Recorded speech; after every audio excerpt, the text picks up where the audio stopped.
YouTube, what is good? So today we are going to be carrying on with my mini series where I basically just give out a couple of photography tips for beginners or intermediate photographers. And this one today is actually about graduated filters, and I'm not actually on about the filters that you put on the front of your lens. I mean graduated filters that are actually within Lightroom. So this is actually more of a editing tip than a photography tip, but it helps your pictures stand out and are a little bit more eye-catching. So me personally, I'm pretty sure I put a gradient filter on about 95% of my images. Basically what a gradient filter does, a graduated filter does, basically makes the part of your image just a little bit darker than the rest, but it does it very gradually, so it's not a very harsh line.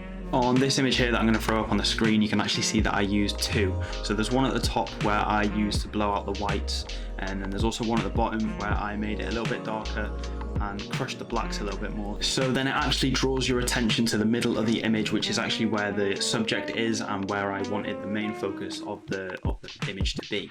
Loads and loads of photographers actually use this technique, and it just takes your images to the next level. So what we're actually going to do is we're going to hop into Lightroom, and I'm going to show you how you actually apply one of these graduated filters and usually when and how to use them. So as you can see here, I have an image that I actually took in Snowdonia, which is a beautiful place, and if you have never been there, I really recommend you checking it out. Anyway, what I want to do with this image is the bottom here, I would like it to be a bit darker, so it draws your attention more towards the middle where the start of this stream or waterfall starts, and then more people will look at the mountains and the view basically. So what you do to apply one of these graduated filters is you hop over here to this icon over here, and you click on that.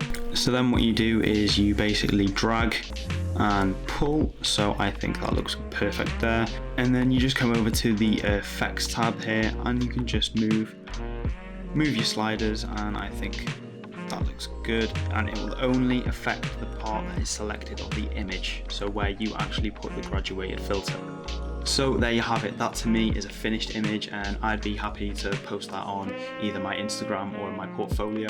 Sometimes when you're editing pictures, it's actually the small things like this that can make the most difference in your image, and the things that can elevate it just that little bit more.